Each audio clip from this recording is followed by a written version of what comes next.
지금까지 부동산 규제의 주된 대상은 다주택자였습니다. 그래서 사실 1주택자나 무주택자분들은 별 관심이 없었는데요. 그런데 이번 83 세제 개편안은 조금 다릅니다. 핵심 대상이 1주택자, 그 중에서도 비거주 1주택자와 고가주택을 보유한 1주택자입니다. 이제 1주택자와 무주택자분들도 세금 공부를 해야 하는 시대가 왔습니다.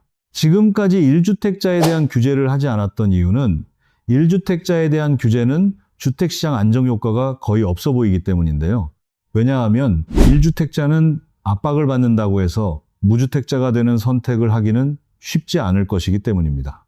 설령 1주택자가 보유주택을 무주택자에게 팔아서 무주택자 1명을 줄인다고 해도 그 집을 판 사람은 다시 무주택자가 되므로 국가 전체로 보면 무주택자 비율은 달라지지 않습니다. 따라서 매수 수요나 임차 수요를 줄이는 효과는 크지 않을 것 같습니다. 이번 영상에서는 83 세제 개편안을 모두 다루지는 않고 1주택자에 초점을 맞춰 1주택자의 종부세와 양도세가 어떻게 달라지는지만 아주 쉽게 설명드리겠습니다. 먼저 종부세부터 보겠습니다. 종부세 계산 공식은 화면과 같습니다. 공시가격은 각종 부동산 세금의 기준이 되는 가격으로 부동산 공시가격 알림이에서 확인할 수 있습니다. 매년 4월쯤 발표되는데 2026년에는 전년 대비로 전국 평균 약 10%, 서울은 약 20% 상승했습니다. 내년에도 공시가격이 많이 오를 텐데요. 공시가격 상승만으로도 세 부담이 제법 늘어날 가능성이 있습니다. 여기에 개편안처럼 비거주 1주택자의 기본공제가 축소되고 공정시장 가액 비율과 세율까지 함께 인상된다면 종부세 대상자의 세부담은 상당히 커질 수 있습니다. 우리나라는 주택을 보유하면 기본적으로 재산세를 냅니다. 그리고 일정 금액 이상의 주택을 보유하면 재산세와는 별도로 세율이 더 높은 종합부동산세를 추가로 부담하게 됩니다. 재산세 세율은 0.1에서 0.4%이고 종부세 세율은 0.5에서 5%입니다.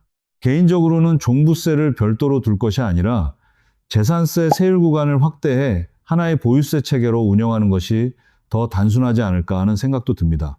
재산세는 주택을 보유하면 모두 내야 하는데 종부세는 일정 금액 이상의 부동산을 보유한 사람에게만 과세하기 위해 과세 기준선, 즉 기본공제가 있습니다. 거주 1주택자는 공시가격 14억 원, 비거주 1주택자는 9억 원이 기본공제되기 때문에 공제가격 이상의 주택을 보유한 사람만 종부세를 내게 됩니다. 공시가는 실제 거래 시세의 70% 이하인 경우가 대부분인데요. 실제 거래 시세 기준으로 보면 대략 거주 1주택자는 20억 원, 비거주 1주택자는 13억 원 이하의 주택이라면 재산세만 부담하고 종부세는 내지 않습니다. 시세 13억 원대 주택이라고 하면 물론 적은 금액은 아니지만 서울에서 드문 가격은 아닙니다. 비거주 1주택자의 경우 공시가격도 오른 상황에서 공정시장 가액 비율과 세율까지 함께 오른다면 세부담은 상당히 커질 수 있습니다. 그렇다면 이들은 어떤 선택을 하게 될까요? 선택지는 크게 세 가지입니다. 첫째, 집을 팔고 무주택자가 되는 선택.